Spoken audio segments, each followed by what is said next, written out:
everyone. Welcome to the Epic Vision Zone. My name is Jane Applegath, a former award-winning stockbroker, television producer, script writer, yoga instructor, and serial entrepreneur, now founder of the Epic Vision Zone. My goal is to put you in the driver's seat of your greatest epic story so that you can live at the speed of your most audacious dreams, a place where your life roars with purpose, prosperity, and love. Here at the Epic Vision Zone, we bring you some of the world's most influential people to inspire you to hit the go button on your epic life. A big thank you to everyone for being here today. William Jennings Bryan wrote, "Destiny is not a matter of chance, it is a matter of choice." In his best-selling co-authored new book, Unleash Your Future, award-winning scientist, author, visionary, and personal and business improvement specialist, Mark Boldizar shows us the powerful 5-step formula to transform your dreams into reality through the law of attraction. He's best known for leading Fortune 500 companies as well as individual 7-figure entrepreneurs to realize their full potential. Mark has been featured in publications from the Los Angeles Tribune to Top Talent magazine. He has shared the stage with living legends that include Dennis Waitley, Bob Proctor, Les Brown, John Ashroff, and many more. His co-authored book has been endorsed by Jack Canfield, and he was the first guest on Jack's show talking about success. With over 30 years experience as a scientist and technical leader working for multiple global corporations, Mark has been awarded a U.S. patent for an innovation in the semiconductor industry. In 2019, Mark co-founded the New Science of Success with Takra Shilor, who is the co-author of Unleash Your Future. Mark's mission in life is to change the world for the better, one thought at a time. His work and the focus of the New Science of Success is to teach others how to unleash their future one thought at a time through the intentional programming of the law of attraction. When he isn't teaching people how to move from settling to success through the law of attraction, he can be found running or biking through the beautiful Lancaster County of Pennsylvania. Welcome, Mark. I am so excited to have you here today and for joining us on the Epic Vision Zone. Thank you, Jane. I'm happy to be here, and I'm really looking forward to the conversation. Well, likewise. So let's delve in because you have a fascinating background with your science and now moving into the law of attraction. Your renowned work in the scientific area and showing others how to manifest success through the law of attraction. Those two seem so polar opposite, but tell us how that transition manifested for you. Well, I've always been inquisitive and always wanted to know how things work, which is why I became a scientist. And as I was finding success in science, as I went further on in my career, you get bogged down in a lot of things, politics, many things, and I was finding myself becoming less and less happy. While at the same time, I was very energized about the possibilities of the law of attraction. But when I first came to study the law of attraction, watching things like The Secret, reading the book Think and Grow Rich, what was clear to me is something was missing. It's like, hey, I think this is plausible, probably possible, probably real, but okay, how do you use it? It's not like think and sit on your couch and let everything take its course. So I started experimenting with smaller things because I really wanted to try to figure out how it worked in a way that I could teach it to others, not just myself. I mean, that was my secret to success in my technical career, is figuring out how things work that you could practically apply. But there was one key moment that really pushed me to take it to another level. I was, as I said, particularly as I got towards the end of my corporate career, I was finding myself that I was miserably successful, right? I was living someone else's dream, this corporate world 6-figure salary, but I would come home unhappy, grumpy, but we always had dinner as a family. So my wife and my two daughters. And one night, my daughter said, "Hey, at dinner, Dad, if you're so unhappy, why don't you just leave and go do what you want to do?" And I'm like, I first started to rattle off college, healthcare, mortgage. Then I stopped and said, you know what? She's right. And so I went from these smaller experiments to saying, okay, that's what I'm really going to target, intentionally targeting, finding my way out to what I love. And then over the next couple of years, I started writing in the book, and I started programming the universe to what I wanted. And I left and became a consultant and just hit the ground running with almost, you know, and success just took off. It wasn't like I left and I had to rebuild. It was sort of like I was already halfway to the moon. Wow, that's incredible. So, of course, now this is your passion, and sharing this opportunity and the potential that's there for others. So it's interesting that it was your daughter who turned the light bulb on for you, because there we go. As younger people, we tend to do that. It's like, well, just change it, because we do get conformed at a very young age, but there's still that openness, and that's so exciting, and so glad that she said that to you. so so unleash your I want to delve into your book now. You've got Unleash Your Future. I love the title, by the way. You've written that there are thousands of books on the law of attraction, which I agree, there are so many out there, and yet only 92% of respondents were dissatisfied with the results that they were getting. So give us an idea why you co-authored the book Unleash Your Future, and why it's so different. Well, I started working with Takara. Like, she has a small publishing company, and she was really helping me kind of develop the book, but also kind of work on, um, you know, really me tapping into this more intuitive spiritual side where the information of the book could flow in.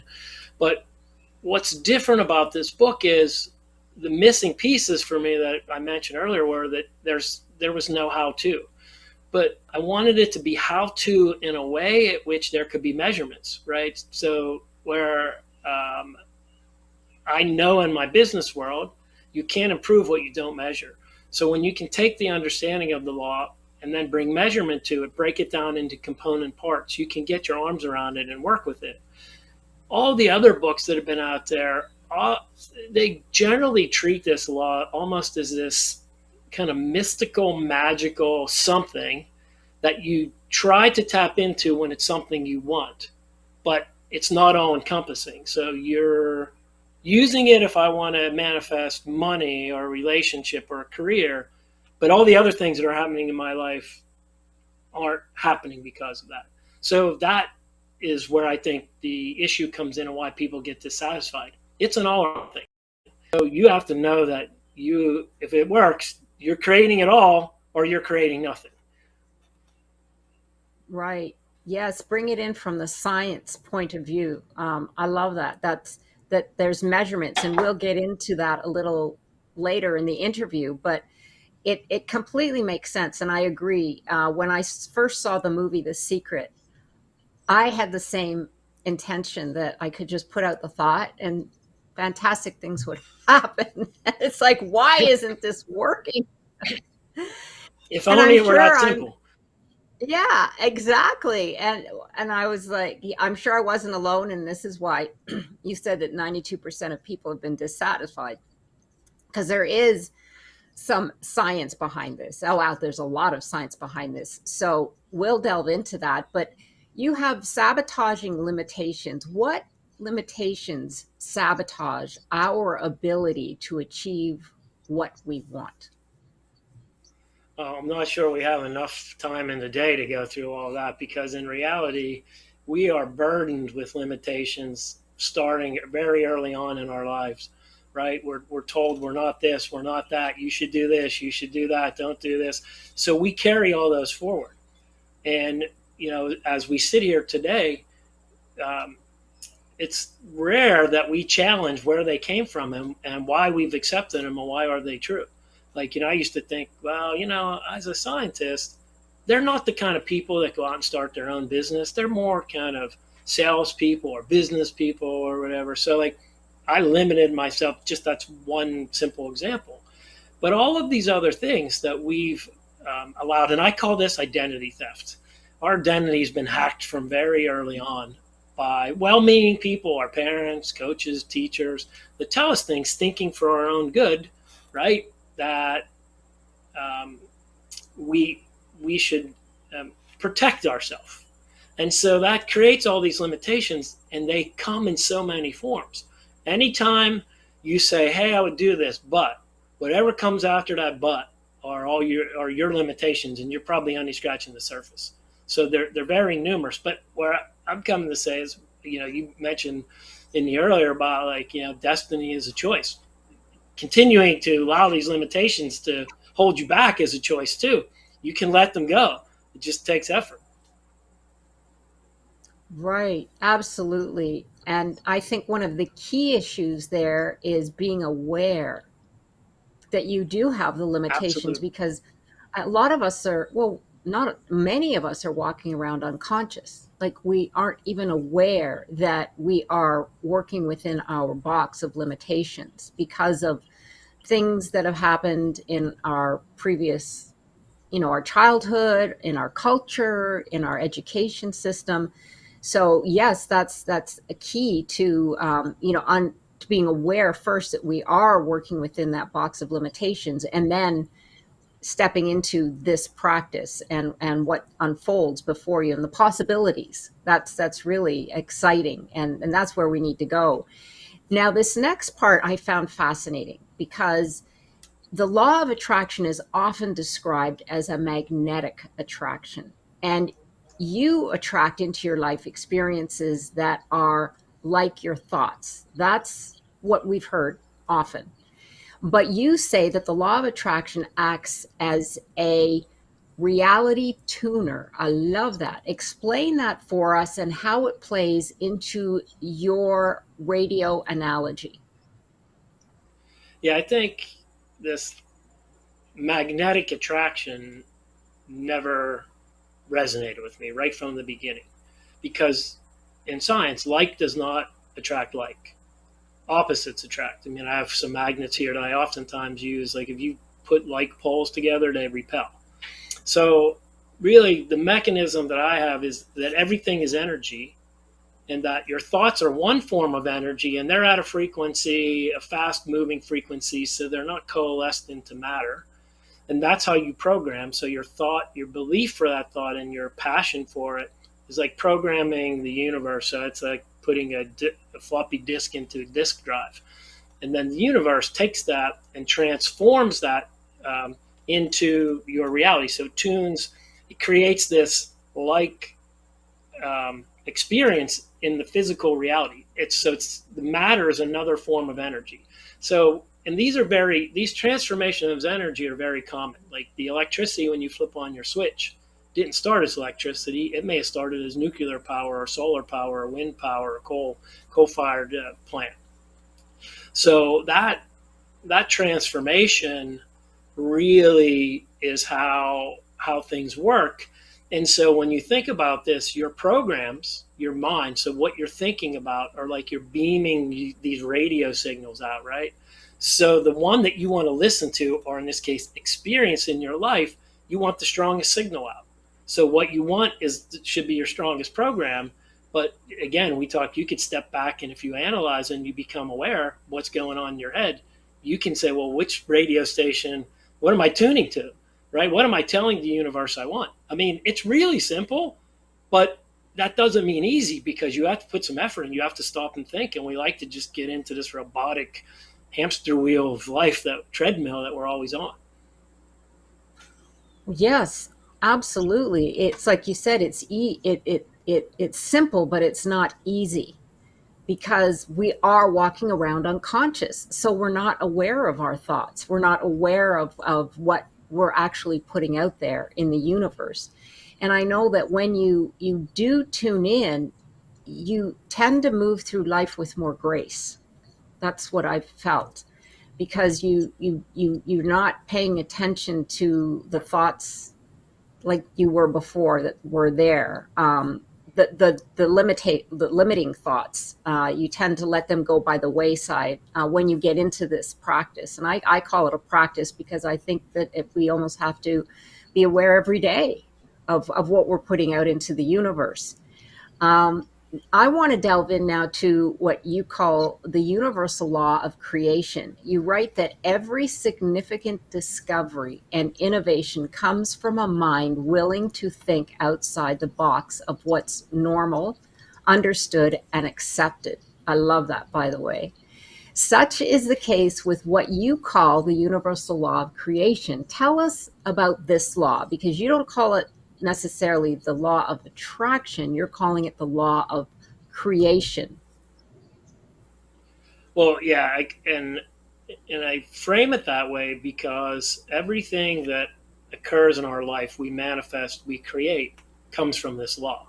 So when you frame it as the law of creation, it's active, right? You're the active creator, co-creator with source, God, whatever, however you describe or whatever you resonate with, right? So through this simple process, and this has been ancient, right? So you can go to ancient cultures, Eastern cultures. You can look in Christianity, just listen to the words of Christ describing this. It's done unto you as you believe, right? You know, ask and you shall receive, seek and you shall find, knock and the door will be open, right? So again, because it's so simple and we see this power that we can create, it almost is one of the barriers to it is like, well, how could it be so simple? Why shouldn't it be so complex, right? So we want to talk ourselves into, why it should, be it should be more complicated. And I really resonated. Neil Donald Walsh's book, Conversations with God. He's having that same kind of conversation, and God, says, "Well, why would I make it complicated, right? I'd want everybody to be able to come to it."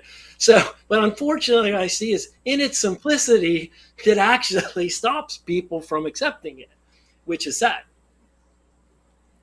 Right, yes. And I love that you said that creation is active, because Yes. that is the key, is that you have to be, you're the conduit, basically. So it has to start with you. So the attraction means you're waiting for something. At least this is the way I feel. You're waiting for something to Me as well. come to you, right? Whereas creation is you're the source, and you're the conduit that needs to put out the frequency, the energy signal to connect with what else is out there. I Yeah, Yes, you I could have see to that. accept. You have to accept it all, and that's why in the beginning of the book we started with the 5 stages of grief, because you're going to grieve the fact that you're not a victim anymore. Oh, it was so much easier when I was a victim. Like I could only take responsibility for what was good, right? And so you have to let that go. And when you come to accept yourself as the creator, it can be obviously stressful or scary, but when you understand then how it works, you said earlier you can kind of glide through life more gracefully. I totally agree. It's less stress because now you know how it's created. You can put aside the things you don't want and advantage and make what you do want more probable. Yes, absolutely. I know people do enjoy their victimhood, which is a shame. If only they Yes. knew that there's so much more. But I can't say that I would grieve letting go of victimhood, but I guess maybe some people would. I find that like an Well, oxymoron. I yes, I agree, but it's like it's there's comfort in that, right? Like Oh, where okay. in this crazy kind of way. It's like I'm not responsible, right? And so I can. It's easier for me to complain about all these things than it is for me to kind of try and have it not work out and try again, right? Like so that's what I say. The grief, really, it's sort of like with my daughters. They want all the perks of being an adult, but not necessarily all those responsibilities to come along with it, right? And it's the same thing. Right. Absolutely. It's accepting that you have to change. And you're right, letting go of what's comfortable, and getting out into that realm, that, like you said, the responsibility of what comes with that change, or those accolades. Well, this is a perfect segue, because change and uncertainty seem to be all around us these days. And can you share with us some tips to help listeners navigate these unprecedented times with greater ease and grace? Well, first of all, the only constant thing in life is change, right? And so change is a process. And so in the book, I lay out an equation for change, which was first developed in the 1960s, really in terms of helping in business consulting, right? But I think it really applies to life. And when you can see it as an equation and what's really driving change there, for change to occur, there's the product of, if you multiplied your dissatisfaction with the current state multiplied by a vision for a new state multiplied by this first steps of a plan of how you're going to get there, have to be greater than the resistance for change to occur. So when you can break it down that way and you're saying, hey, I'm navigating all these changes around me, you can look for, well, what are all my resistances? How satisfied am I? Do I even have everything's happening around me, but do I have a vision of what I want to have happen? Do I have a plan? Right? So all of these things, again, an equation that you can break down. You can look, how strong is your dissatisfaction, or how strong is your vision. You can put some numbers to it. You can, again, become in the driver's seat and be the active change agent. You don't have to be the passenger. Yes, I could see that, being the driver. That's in my opening statement. That's what I put people in the driver's seat, because, and that's a difficult thing. But you're absolutely right. I love that you said that, what the dissatisfaction, and how much is that weighing you down, because it's the cup half full or half empty. Perspective is everything, right? Absolutely. Some people are saying this is a wonderful time of transition, that there's yes, it's difficult, but there's things that will come through this and out of this that will make us better, stronger, and there'll be lots of opportunity as well. So, some people view it as a very exciting time, and all I say is stay away from the news, and you will be fine.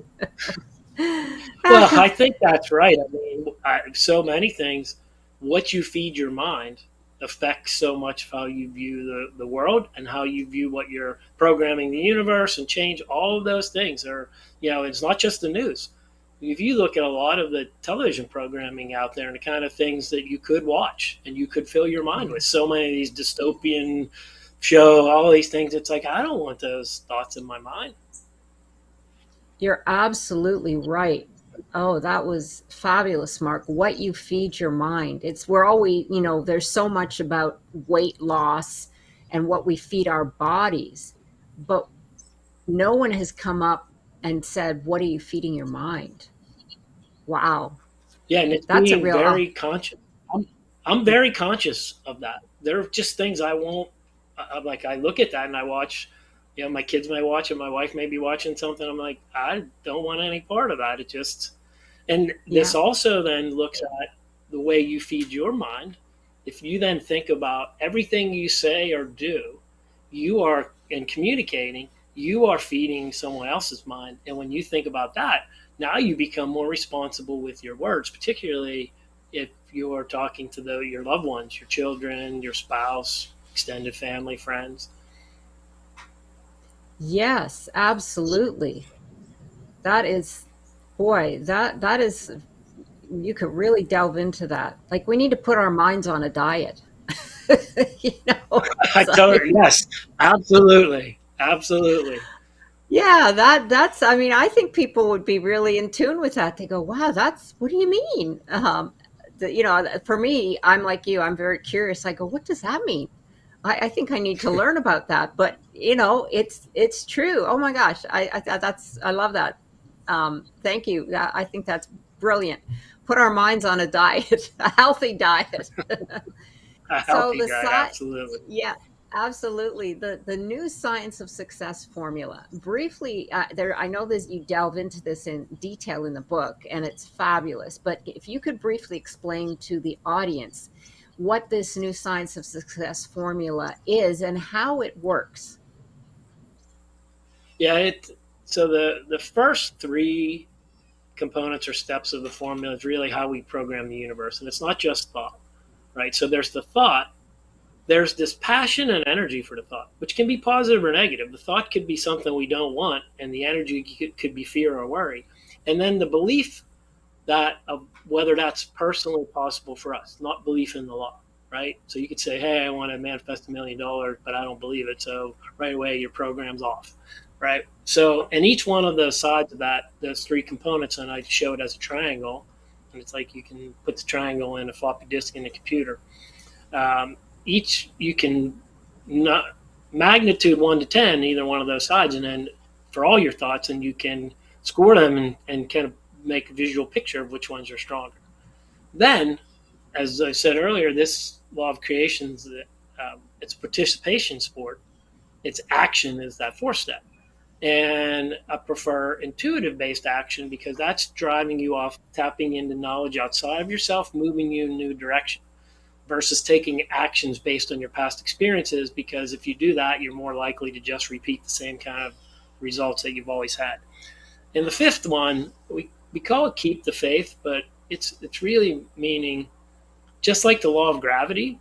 If this is the law, it has to be working all the time. So it can't be, well, I'm not really getting what I want, so I think I'll just throw that law. Right? You have to know that you have to keep going and keep going and keep going. We unfortunately live in this world where we want instant gratification and instant manifestation, and I think that's part of a big part of what stands in people's way. There's too much stuff out there in this world where they're promising that, which it just doesn't work that way. So you got to keep the faith. It's like, tortoise in the hare. You keep taking steps, doing the right things versus racing off for this quick fix that you're not going to win. It's not going to work. Right. It's the practice. It's like Yes. we need to be aware and do it every day. And then again, it does go back to what are you feeding your mind? But that's the practice, right? You just want to wake up every day. It's like you said, would talk, you'd see your wife and your daughters watching a program, and you're like, no, I don't want anything to do with that. And that's part of your practice because you don't want to feed your mind whatever they're watching because it's not healthy, or it Right. doesn't keep you in that space that you want to be in. So absolutely, I could see that. So could you just name off those 5 steps so that our audience could hear you say them? Yes. So the first three are think about it as a triangle, and that's how you're programming the universe. It's the thought that you're focused on, and we have many thoughts. So the more you focus on something you want, the stronger that thought is beamed. But it's got to be combined with your passion or energy for it, right? You could be programming the universe with somebody else's thought that you want to be a doctor or whatever, but you don't really have much passion or energy for it. And then the third part of that is your belief that it's personally possible for you, right? Because you can't manifest anything you don't believe is possible for you. The law is unlimited. The only person that can limit it is you. And then Right. once you program, what are the actions that you take? Even if you're taking one small step slightly in a new direction, right? It opens up this horizon. You're allowing the universe to present you new and different possibilities versus just going on autopilot again. So often it's like you make a New Year's resolution, then you just 2 days later you go off, keep doing the same things, right? You want to take these actions and intuitive based actions. That fourth step are important, and then that fifth one is you just have to keep the faith and the confidence in the law, just like the law of gravity. You're not worried about every day whether you're going to float off the earth. Don't concern yourself that the law. Well, maybe the law doesn't work. It works. You just got to make it work for you. Right. Absolutely. Thank you. That was wonderful. And speaking of making small changes, you have a wonderful story in your book, which I'd love for you to share with our audience, because often what happens is like I was saying to you earlier, I watched the film, The Law of Attraction, and I would be thinking, this is what I want. They would be huge aspirations, and nothing would happen. But you say to take small steps towards that, and give us an example of what that would be, or how we could practice this in a small way to see that it does work. I think, oftentimes these small steps are things like parking spaces, right? Now, I get a little more specific because, hey, I could be focused, I'm going to go to the mall and I want a parking space, but I don't really have a lot of passion or energy for it because oftentimes, I could walk a mile into the store if I needed to, right? And, but think about it at Christmas. People are like, they're really passionate about parking spaces at the mall. So it's like, I need this parking space. I'm going to get it. I believe it'll be there, because I think where the small step is, you don't want to extend past what you believe is possible. If you're like, oh yeah, I'm going to manifest $500,000, you're probably well past what you believe. Not that it's not possible, but you don't believe it's possible for you. So that's where the small steps come in. And that's why I use the analogy of the game of baseball. Baseball was the same game whether you're playing at a T-ball or in the major leagues. And what I say is, like, if you're like, I'm 6 years old, I go and I play T-ball, I hit off the tee and say, this game's great. Tomorrow, I'm going to the major leagues. I'm going to step in the batter's box against the pitcher throwing 95-mile-an-hour fastball. First pitch, I'm going to swing and hit a home run. It's not going to happen, right? And that's so often what people come to the law of attraction. They're like they get it. They're at the T-ball stage and they want a major league manifestation, and it doesn't work that way. Once you know how it works, you have to take the small steps, practice, build your confidence and the skills. Those guys who get to the major leagues or become professional in any sport are the ones who put the effort in, understand the game, understand the work that needs to be put in. And in this case, everybody can become a major league manifester intentionally, right? You got to put that effort in. And one thing is you can say is you're already at one level major league manifester because everything you're experiencing, you're manifesting. You're just doing it unconsciously and getting most of the time. You're getting what you program. Unfortunately, you're programming most of the time what you don't want. Yes, I can see that. I could see the triangle there, when you talked about the major league, the baseball, and also the parking space. Because when you have the thought that I want that parking space, but like you said, during the high season of the holidays, people are really passionate about getting that space. So there's the energy, right? Yes. I mean, you associate this story and bring it back to when you have something that you want to attract. So you're really passionate about getting that space, and there's your energy. That's the driving force. And then you believe that you're going to get it.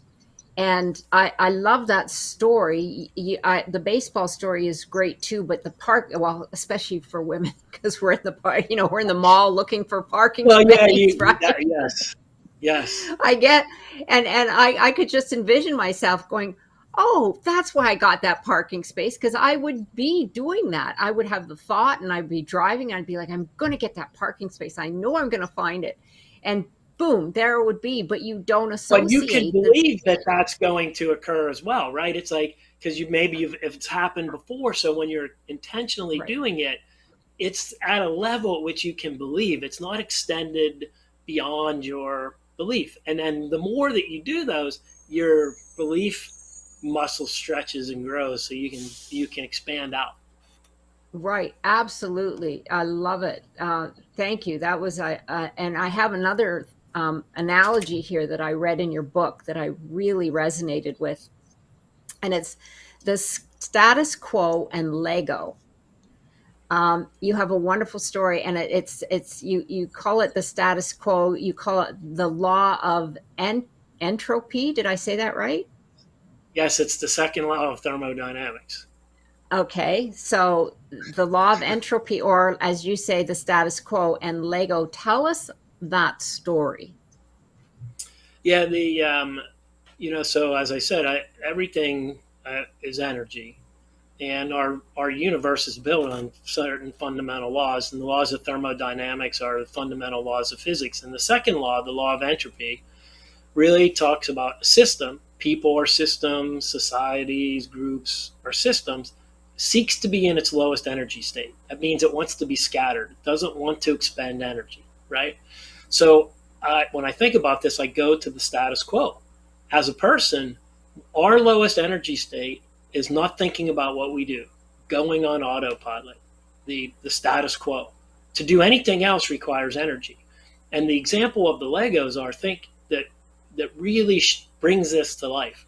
If you have Legos in a container, and many children, parents out there, you have children, you see they have this box of Legos, they can scatter them all over the floor. How long does that take? Almost no time.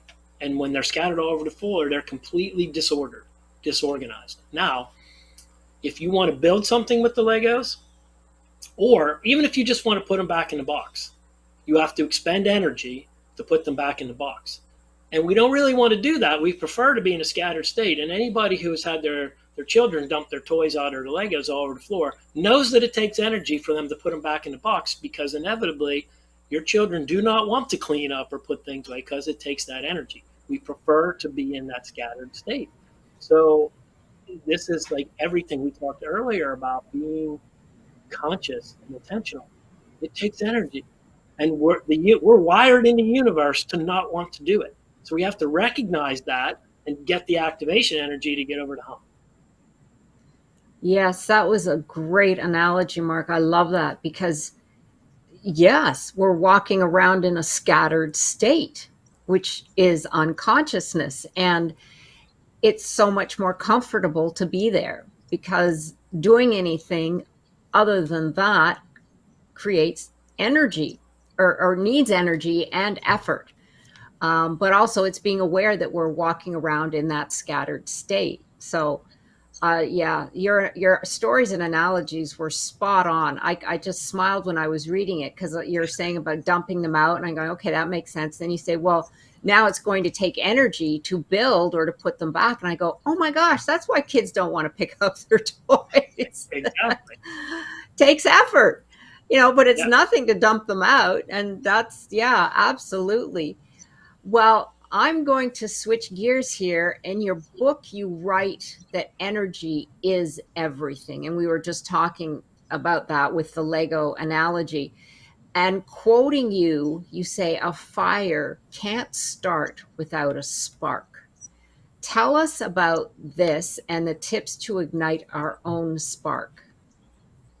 Yeah. So if I oftentimes talk about the programming triangle of thought, feeling, and belief, like the fire triangle. So if you're going to create a fire, say it's getting cool here in the Northeast, so you have a campfire at night.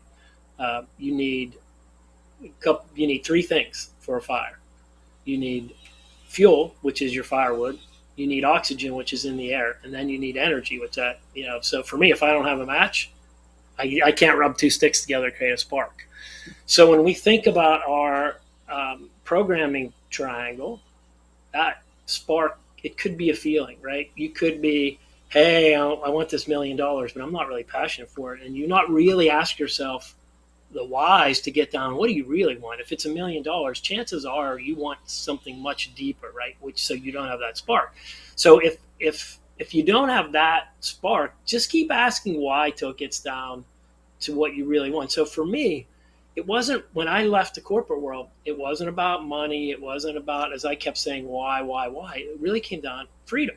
I wanted the freedom to do what I wanted, to work with who I wanted. So the program that I put out to the universe was this freedom. And the way I could feel it every day was I would envision that first day when I was working out on my own, when I woke up first Monday, I didn't have to go into the office, or I could basically just do what I wanted, and sit outside, have a cup of coffee.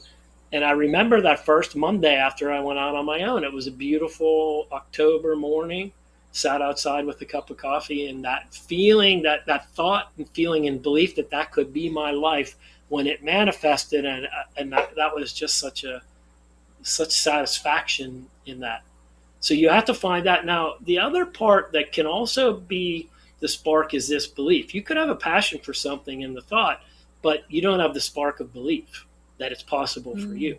And that's why I said you just have to bring your boundaries in until you can feel, yeah, I can believe that. Right. So any one of those pieces missing in the program, like if it's a zero, if I multiply three numbers together and one of them is zero, the product of that equation is zero. Right.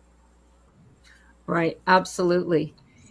Yes. So that is really profound what you just said in reference to the money, because I would say 9 times out of 10, maybe even 10 out of 10, that most people want financial freedom. And, but bringing it down to why is so crucial. It's not, you know, okay, so why do you want that? And for you, it was freedom. And it's funny because that's exactly how I feel as well. I mean, I was, you know, we all, I mean, I believe all of us want to live with ease, and, you know, we need the finances to do that. And what it boils down to, though, is freedom. Freedom to do what you, not just do what you like every day, but freedom to maybe donate to your favorite charities, freedom to inspire and influence the world, freedom to write your book, freedom to. So yes, I found that very profound. That you know, if say your goal or your want is for that millions of dollars, then keep asking yourself why, because that's what's going to ignite the feeling, which is the energy. Yeah, Absolutely. The yeah, number is arbitrary, right? So right. it's really hard to get passionate over. Yeah, we, as you say, we need money to pay for all the things and to live. And when it's really about, hey, I want that financial freedom that gives me this other freedom, the number, what I've found is the money shows up, takes care of things, right? And it's not about, there's not a number. I'm not living to a bank account number, which is, as I said, it's, for me, it's hard to get passionate about that. Right, exactly. Yeah, it's hard to get passionate about that. So what you want to do is bring it down to something that ignites your passion, and therein lies Yeah. the energy and, you know, the thought that you want to have to ignite that passion. Oh Yeah. yes, I that was great. Thank you so much. Well, what's math got to do with the law of attraction? The universe only recognizes thoughts, and I know that you have put this together very succinctly in your book, and I find it fascinating. Tell our audience what that entails. Yeah. So there's the concept in math of absolute value. And absolute value is a minus 10 and a plus 10 in absolute value are both 10. The plus and the minus gets taken away. It's really just a magnitude. So the law of attraction works in the same way. It just puts absolute value signs on whatever it is you're thinking about. So if you're thinking about, hey, I'm going to lose my job and I'm fearful of all of this, and that's what you're running in your head, it's like, and you're saying, oh, by the way, I don't want this, which is like a minus sign. It just wipes that off, and you just keep running in your mind, you losing your job or whatever, right? In the same way, if it's like, oh, I got this great job and I can't wait and all this, it's the same thing. That's a plus side, but it takes it. It just. But in either case, you're running the experience through your mind and living it, right? So the universe is just responding to that. You saying, oh, by the way, I don't want that. Although I've just spent like 24 hours just thinking about it nonstop. This fear and worry about something, it just drops the I don't want off. You just played it over and over and over again. So that's what you're telling the universe you want. Exactly. Yes, I don't. You said in your book, the universe doesn't recognize I don't want. What it sees Yes. is the job. It It just basically, seems you that know. you're when anytime you're thinking about something you don't want, you're playing that experience in your life over and over again and saying, I'm so afraid this is going to happen, right? And then subconsciously, hey, I don't want that. But you're vividly throwing out the experience, this negative experience that you don't want, right? I mean, if someone talks to you and says, hey, I'm so worried about this or whatever, like they're vividly explaining to you this experience, And now, by the way, I'm just hoping that doesn't happen. Well, that's, if you put the numbers to it, that's probably the strongest program you're running to the universe. It's good. It's just going to pick it up, and hey, it's like your radio signal. It's like, it's going to blast over. That's what you're going to get. That's exactly it. And that's why, they say, be careful of your, not, I hate to say for people to be careful of their thoughts, because I get to, I know, understand it now, but this was years ago. I'd be like, well, how can I be careful of my thoughts? I have to shut down everything. I mean, I'm always, you're always thinking. I got to the point where it's like, I'm not allowed to think of anything. But what you say is absolutely right. I'll give a story here. My father was at breakfast with my sister, and there was a little cherry tomatoes, and he had no idea that he was doing this. And at the time, I didn't know anything about the law of attraction. I mean, I was in my teens, but he said to my sister, now don't you put a fork in that tomato, because it will get all over my white shirt. He was going to a business meeting. He put it out there. The universe just heard him saying, it'll get all over my shirt, my white shirt. And sure enough, put the fork in there, and where did the tomato splatter to? Right to the center of his shirt. I mean, you couldn't have planned it. But I mean, it's instances like those, if you can think back in your life, and I'll never forget that, because it was just like, it's funny after the point, but of course he was furious at the time. But it happens, and you've got daughters, so just, see if anything like that happens. They'll say, now don't do that, I don't want that, and then the next thing you know, it happens. But you're right, because that's the signal that you're emitting to the universe, and that's all the universe hears, is like, I can't move now because I want to live in California, but I can't go there because I have so much responsibility, even though I want to go there. And all the universe hears is, well, you have responsibility here, you can't leave. Yeah, Yep. it takes some mind bending to understand that, but it's absolutely true. What you put out it's like, I've heard people say, the universe always says yes. So Absolutely. if And the other Yeah, thing, because another point here, I'll hear a lot of people say, well, the universe has your back. The universe, it doesn't have, I don't look at it that way. The universe just does what you ask it to. You program it, it delivers. It's just like a computer, right? If you garbage in, garbage out, it's not like the computer's not saying, well, no, I really think what they really meant in this program is this, so I'm going to do something else, right? So when we personify the universe, it brings in these qualities that make it not reliable, because we have so many people in our life that we've come across that aren't reliable, right? The universe is like a robot. It's just responding. It responds just the same. If you choose to be negative, it'll respond to that just as much as it'll choose to be positive. So I like it. It's non-judgmental, right? It just does. yes, exactly, absolutely.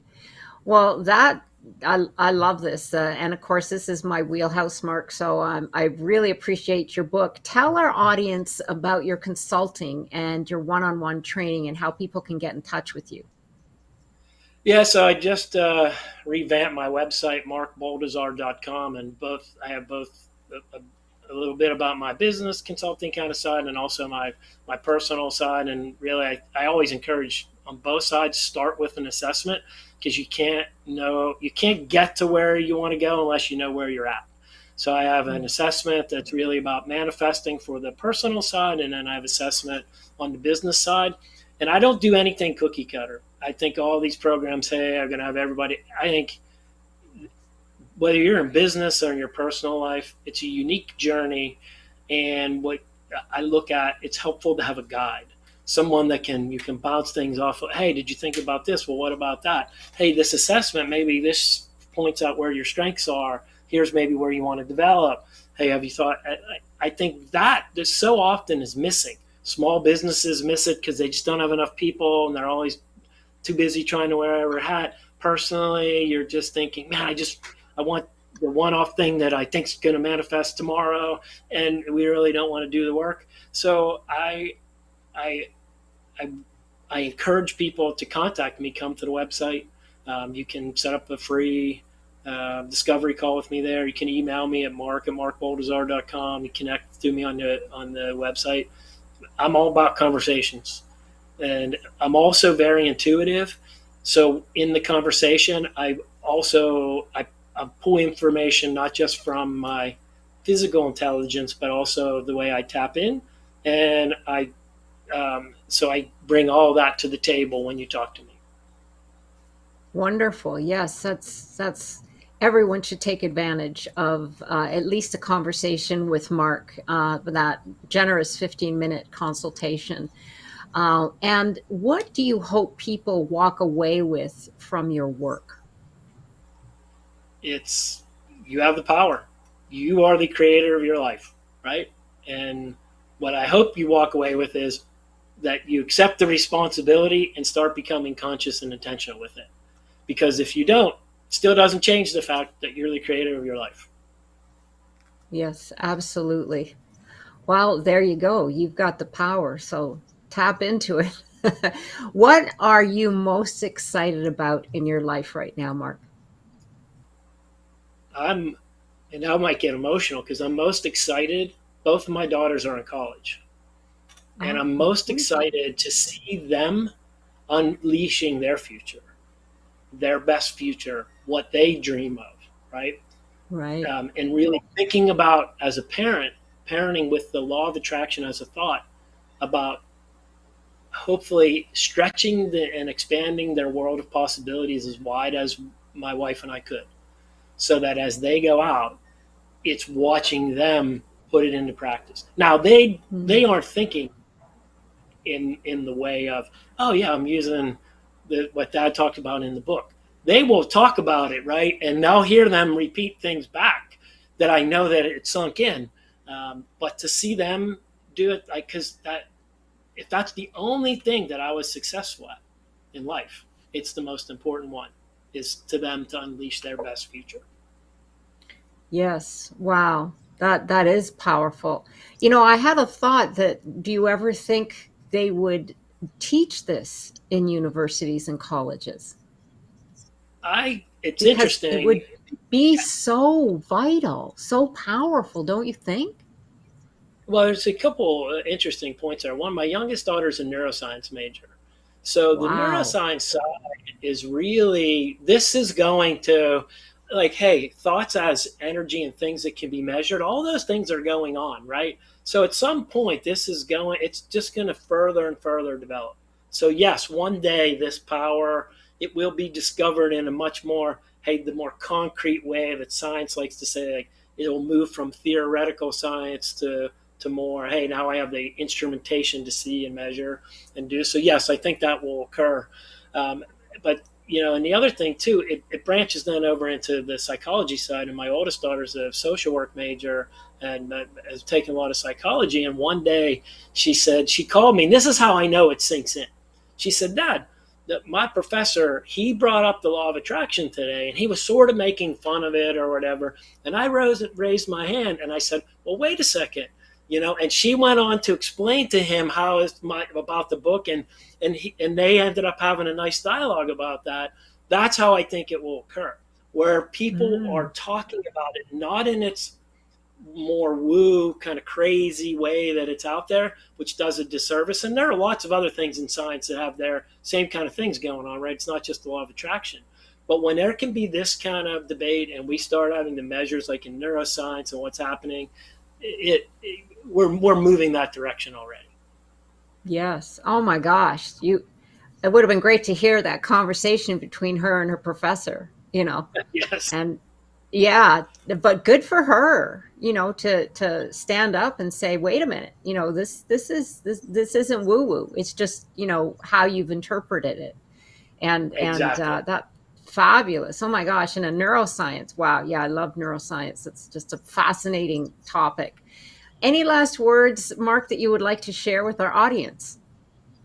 I think if you could do one thing, leaving after listening to this today is to stop and take inventory of what's going on in your mind, right? Just take the time to stop and look at what's happening and ask yourself, look, take the top 3 to 5 things that are in your head. Are they things you want or are they things you don't want?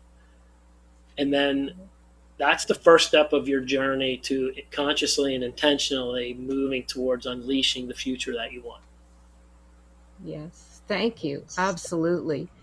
I wish that everybody, and hope that they do that listening to this.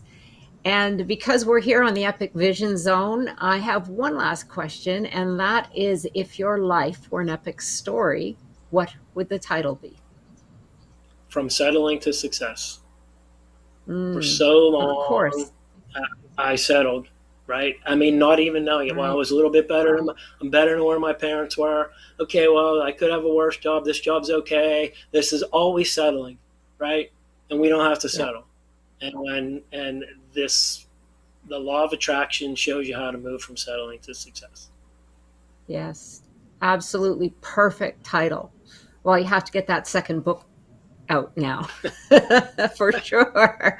Well, thank you again, Mark, for joining us here today. And be sure to check Mark's website again at markboldizar.com, where you can book, once again, that 15-minute free discovery call, and check out Mark's radio show, The Wizard's Way of Manifesting, on loaradionetwork.com. You can also find Mark's contact information and more on the Epic Vision Zone bio pages. And be sure to follow me on Instagram at Jane Applegath. And don't forget that you can reach out to me at janeapplegath.com and grab your free download, The Keys to Your Dream. Looking forward to hearing from you. This has been the Epic Vision Zone, transforming your dreams into epic success.